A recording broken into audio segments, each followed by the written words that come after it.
귀한 칭찬 예식 함께해서 하나님께 영광이고 우리에게 큰 은혜가 됩니다. 오늘 주신 말씀 보니까 큰 사고가 있었습니다. 그 사고는 딴 게 아니고 비극적인 사고입니다.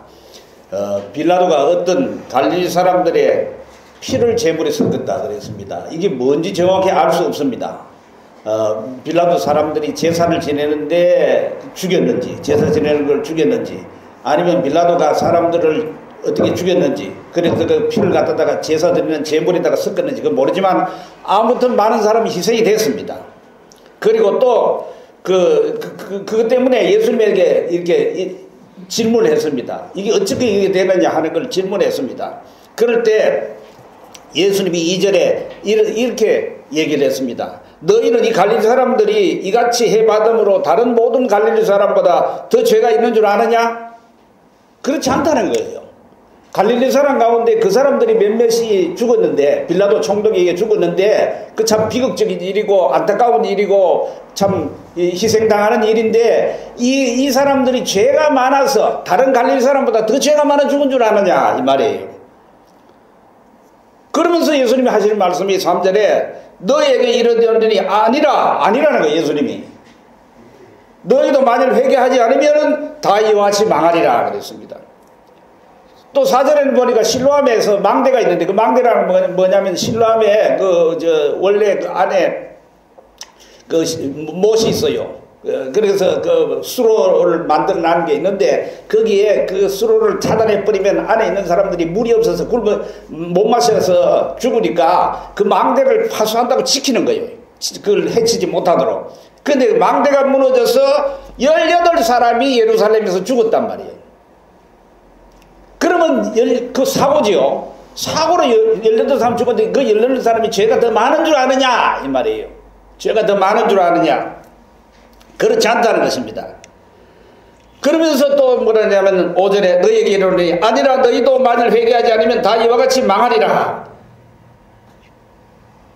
회개치 않으면 너희 그렇게 다 망한다는 거예요. 그럼 그 말은 뭐냐면은 너희도 회개하지 않으면 이 사람들처럼 망대에 치여 죽듯이 재난을 당한다든지, 아니면은 빌라도 총독이 갈릴리 사람들을 갖다가 살해해서 피살을 당했는데 그것처럼 비극적인 죽음을 당한다 이런 뜻이 아니에요. 꼭 그렇게 죽는다는 말이 아니에요.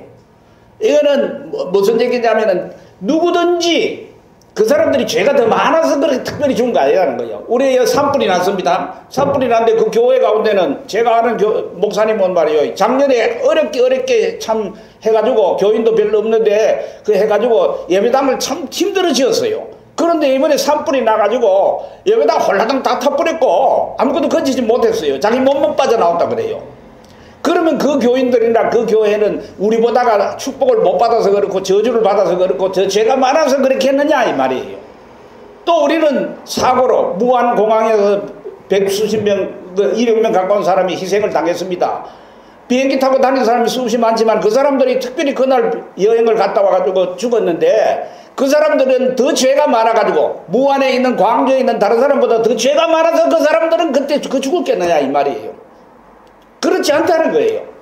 그러면서 예수님 하신 말씀이 누구든지 회개하지 않으면 다 이와 같이 망한다는 말은 이와 같이 꼭 그런 방식은 아니지만은 죽는다는 거예요. 사망에 처한다 이 말씀이에요. 여기 우리는 보통 그렇게 생각합니다. 유대인들도 그렇게 생각했고요. 어떤 사람이 재난을 당해서 죽으면은 혹은 태어나서부터 장애가 있으면 그 사람이 다른 사람들보다 더 죄가 많은 줄로 생각했습니다. 요한복음 9장에 볼 것 같으면은 어떤 날 때부터 이게 눈이 안 보이는 맹인이 있었어요. 소경이 있었단 말이에요. 그러니까 와서 물어보는 거예요. 이 사람이 이렇게 태어날 때부터 다른 사람들은 다 눈이 멀쩡하게 잘 보이게 태어났는데 이거는 장애를 가지고 태어났단 말이에요. 앞이 안 보이니까 얼마나 답답하겠어요. 그러니까 이 사람이 원래 죄가 많아서 그렇습니까? 아니면 그 부모들이 몹쓸 짓을 해가지고 죄를 많이 지어가지고 자식이 이렇게 태어났습니까? 이렇게 물었단 말이에요. 우리 그렇게 많이 생각하거든요.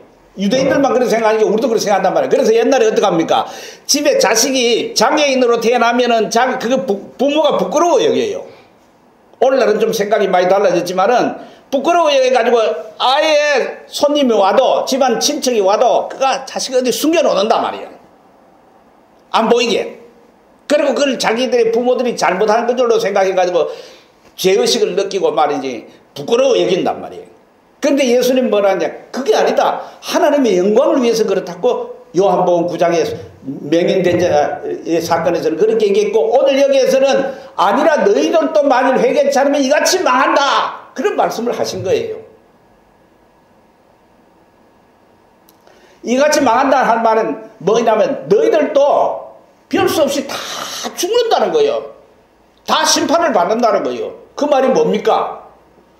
그 말은 그 사람들이 누구든지 다 죄가 있다. 이게 한 말로 누구에게 한 말이냐면 바로 유대인들에게 한 말이에요. 유대인들은 그렇게 생각해요. 우리는 하나님의 선택된 민족이고 우리는 하나님을 섬기는 제물을 드리는 거니까, 제사를 드리는 거니까, 우리는 예배 드리는 하나님의 사람들이다. 우리는 오늘날로 얘기하면 우리는 세례 받았고 우리는 성찬 예식에 참여하고 우리는 하나님의 교회 직분을 받았고 이래가지고 우리는 하나님의 교회의 교인이다. 그러면은 우리는 망하지 않는다. 우린 죄가 없기 때문에. 저 사람들은 저렇게 때로는 재난을 당한다. 그러나 여러분 보세요. 이번에 산불 났을 때 그 헬리콥터에 떨어진 사람들이요, 두 사람 다 70대 노인들이더라고요. 아마도 이렇게 짐작이 돼요. 산림청 헬기가 젊은 사람들 잘 안 올라가고 위험하니까 이제 은퇴한 70대 된 노인이 집에 놀면 뭐 하겠냐. 내가 수십 년 동안 헬리콥터 운전했던 사람이니까, 조종했던 사람이니까 이거라도 하면서 시간도 보내고 벌이도 하고 뭐 그렇게 했던 것 같아요. 그런데 그 사고로 다 두 사람이 죽었는데 두 사람이 다 훌륭한 장로님들이라. 너무나 존경을 받고 그냥 시시한 장교, 별 볼 일 없는 장로 말이지. 그냥 저 장로는 교회에 오히려 해가 된다 하는, 때로는 그런 장로도 있으니까 그런 게 아니고, 이 사람들은 다 존경받는 장로인데 그렇게 했다면, 그럼 그 사람들이 죄가 더 많아 그러냐 이거야. 그렇지 않다는 거예요. 우리는 인과응고 법칙을 생각해가지고 자꾸 그렇게 생각한단 말이야. 그러나 그렇지 않다는 거예요. 여러분, 누구든지 우리 다 죄가 있다는 거예요. 예배다 단계도 죄가 있고, 우리가 무슨 장로든지 목사든지 우리가 집사든지 간에, 우리가 세례를 받았든지 성찬예식에 참여하든지 우리가 봉사를 많이 하든지 우리가 기도를 많이 하든지 간에 다 우리는 다 죄가 있다 이 말이에요. 그리고 그 죄에서 돌이키지 않으면 우리는 다 심판받아 망한다 이 말입니다. 이걸 우리가 깨달아야 되는 거예요. 예? 그렇기 때문에 우리는 회개한다는 말은 돌이킨다는 말 아니겠습니까? 자동차 운전하다가 유턴하는 거와 마찬가지예요. 그 유턴한다는 말이 뭐겠어요? 차를 가다가 이 방향으로 가는 길이 잘못됐기 때문에 그 인생 거기서 돌이켜가지고 거기 머물러 있는 겁니까? 유턴이가 그 자리에 있으려고 합니까? 아니잖아요. 반대 방향으로 가려고 유턴을 하는 거죠.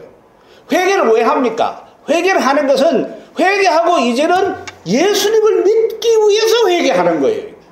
그리고 회개를 참된 한다는 걸 예수 믿는 것이고, 참으로 믿는다는 건 회개하고 믿는 거예요. 이거는 동전의 양잎과 같고 앞뒤와 같고 손의 앞뒤와 같은 거예요.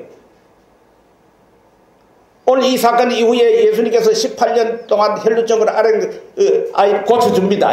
말씀 한마디로 다 고쳐버려요. 만지면 고쳐지는 거예요. 여러분, 혈루증이라는 건 구약에 볼 것 같으면, 레위기에 볼 것 같으면 유출뼈인데 몸에서 뭔가 나오는 거예요. 고름이 나오든지 피가 나오든지 뭐 이렇게 다 나오는 거예요. 그게 유출이 되는 거죠. 그러면 그것은, 그 사람은 부정해서 하나님 앞에 나가서 제사를 못 드려요. 또 그 사람이 앉았던 자리나 그 사람하고 접촉한 모든 사람이 부정해요. 그런데 우리 예수님은 하나님의 아들로서 그 여자를 만져도 부정해지는 게 아니고 그 여자가 바로 깨끗해지는 줄 믿습니다. 우리가 죄가 많아가지고 다 심판받아 지옥에 가야 될 자들이지만은, 누구든지 회개하고 예수 믿으면 그 예수님이 우리의 죄를 깨끗하게 씻어주는 것입니다. 왜 그렇습니까? 오늘 성찬 예식에 한 것처럼 말이죠. 여기 우리가 조금 전에 떡을 빵으로 했지만은, 떡을, 그리고 포도즙을 하고, 이건 뭡니까? 이거 떡은 살이고, 우리 몸에 살덩어리, 살점이고, 이것은 피는 뭡니까? 이게 포도즙은 뭡니까? 피란 말이에요. 살과 피라는 건 결국은 그는 뼈는 안 들어갔으니까 아니다 이게 아니고, 그것은 우리의 육체를 가르쳐 말하는데, 그 육체가 누구의 육체를 상징합니까? 예수님의 육체를 상징한단 말이에요. 죄 없으신 하나님의 아들, 우리의 구세주신 예수님의 육체를 상징한단 말이에요. 그 육체가 십자가에 피 흘려 죽으심으로 살이 찢기심으로 우리 대신 죽으심으로 말미암아서 우리가 회개함으로 그 예수님의 그것을 믿고 우리가 죄사함을 받아서 우리가 영원한 심판 지옥불에 떨어지는 데서 건진받아서 영원한 생명 구원의 은혜를 입는다 이 말이에요. 우리가 회개만 한다. 회개야 뭐 모든 종교에 다 회개가 있죠. 통일교도 회개하고 절에도 가서도 회개하고 다 회개는 있어요. 회개를 한다고 담는 그 아니라 여기에 회개는 회개하고 예수를 믿음으로 우리는 죄사함을 받고 영생을 얻게 된다 하는 사실입니다. 자, 그런데 그래서 누구든지 기회가 주어졌을 때 회개를 해야 되는 거예요. 주님이 언제 오실지 몰라요. 우리가 회개할 기회가 언제든지 있는 게 아니란 말이에요. 오늘 여기 6절 이하에 볼 것 같은 말이에요. 비유를 말씀하다. 한 사람이 포도원에 무화과나무를 심었는데 와서 이제 무화과나무 열릴 때 됐을 것이다 싶어서 와가 보니까 무화과가 안 열린 거예요. 그래서 내가 3년을 와서 이 무화과나무 열매를 구했는데 얻지 못하였으니 이제 3년 기다렸으니까 더 이상 기다릴 수 없다. 그냥 찍어버리자. 이게. 예? 어찌 땅만 이렇게 버리게 하겠느냐고 7절에 말씀했습니다. 그때 주인이여 금년에도 그대로 두소서 내가 두릅하고 기름을 줄이니 이후에 만일 열매가 열면 좋거나 그렇지 않으면 찍어버리소서 하였다 하시네. 조금만 기다려 달라는 거야. 기다려두고 그때도 기름도 주고 뭐 이렇게 더 가까가 열매 맺도록 해보는데 그래도 안 되면 그때 와서 찍어버리라는 거야. 이거 뭐냐면 집행유예예요. 좀 기다려주는 거예요. 기다려주는 거. 그러니까 주님이 언제 오실지 모르는데 왜 주님이 빨리 안 오십니까? 그러니까 좀 기다려주는 거예요. 우리는 회개할 기회를 주시는 거예요. 회개할 기간을 주시는 거예요. 그거는 사람마다 다 달라요. 주님이 오시는 그때 주님이 내일 오신다. 그러면 그 전에 우리가 회개해야 돼요. 그리고 예수를 믿어야 돼요.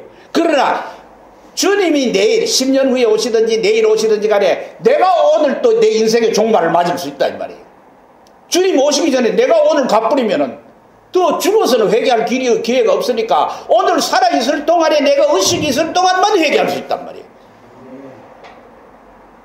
그러니까 요 기회를 주님이 주신단 말이에요. 오늘 또 우리 주님은 하나님 보좌 우편에서 우리를 위해서 친히 강구하시면서 우리 하나님 아버지가 이 세상을 심판하실 때 그 아들 예수 그리스도를 다시 보내셔가지고 심판하실 터인데 그때까지를 천년이 하루같이 하루가 천년같이 기다려주시는 것은 왜 그러냐 하면 될 수 있으면 모든 사람들이 회개하고 주님께로 돌아오기를 바라서 그렇게 한 것입니다. 여러분 그때까지 회개할 기회가 우리에게 주어지고 그때까지 망하지 않고 심판받지 않고 살아날 수 있는 기회는 그때밖에 없는 겁니다. 우리는 다행스럽게 예수 그리스도를 알고 믿어서 회개하고 하나님의 자녀가 돼가지고 우리가 이렇게 지옥불에 떨어질 일은 없지만은 그러나 우리 주변의 가족들이나 우리 친척들이나 이웃들은 여전히 그런 상태에 있다. 그래 그걸 알지 못한단 말이에요. 알지 못하니까 심판이 있는지도 모르고 재림이 있는지도 모르고 지옥이 있는지도 모르는 그들에게 우리가 해야 될 것은 우리는 이건 이미 들어서 알았기 때문에 우리는 가서 그들에게 전해줘야 된다 이 말이에요. 그래서 그들을 하여금 회개하고 예수를 믿어 구원 얻도록 해줘야 된다 이 말이에요. 예? 그래서 그들도 이것을 주님 오실 때까지 기념하는 성찬예식에 그들도 참여할 수 있는 기회를 주어진다면 그들이 얼마나 큰 복을 받게 될 것입니까? 이 은혜를 우리를 통해서 먼저 깨닫게 해줘 우리가 받게 하고 우리 받는 것은 나를 받아서 이 됐다 너희들은 뭐 죽든지 살든지 말든지 이게 아니고 우리는 받았으니까 다른 사람들도 이제 받도록 우리의 입술을 해. 주님이 직접 그들에게 말씀하시지 않아요. 물론 주님이 하실 수 있죠. 그러나 그렇게 잘 안 하시고 우리가 너희는 가서 모든 사람들에게 천하 만민에게 복음을 전파하라. 이 사실을 알려라. 그리고 그들로 제자를 삼아라. 누구의 제자인지 예수님의 제자로. 그럼 우리가 전해야 된단 말이에요. 전해서 그들도 멸망당하지 않고 구원의 은혜가 있도록 우리 모두가 기도하며 힘써야 될 줄로 믿습니다. 아멘. 기도하십니다. 사랑하시는 아버지 하나님 너희들도 만일 회개치 않으면 이같이 망하리라 그랬는데 하나님은 우리에게 이걸 가르쳐 주셨습니다. 그리고 우리 예수님이 우리가 망하지 않도록 십자가에 죽으시고 부활 승천하셨습니다. 그리고 그는 하나님 보좌 우편에서 오늘 또 우리 영혼을 위해서 우리를 위해 기도할 뿐만 아니라 우리 주변에 있는 많은 사람들이 우리의 입술을 통해 가지고 우리의 복음 전도를 통해서 구원 얻도록 하기 위해서 오늘 또 수고하고 애쓰는 줄 믿습니다. 우리 주님의 그 탄식하시며 강구하시는 것으로 인하여서 중보하시는 것으로 인하여서 우리에게 또 생명을 살리는 기회를 주셔서오니 우리가 때를 얻든지 못 얻든지 이 복음의 말씀을 전가하는 저희들 되게 하여 주셔서 많은 생명 구원하게 하여 주시옵소서. 우리 주 예수 그리스도 이름으로 기도하옵나이다. 아멘.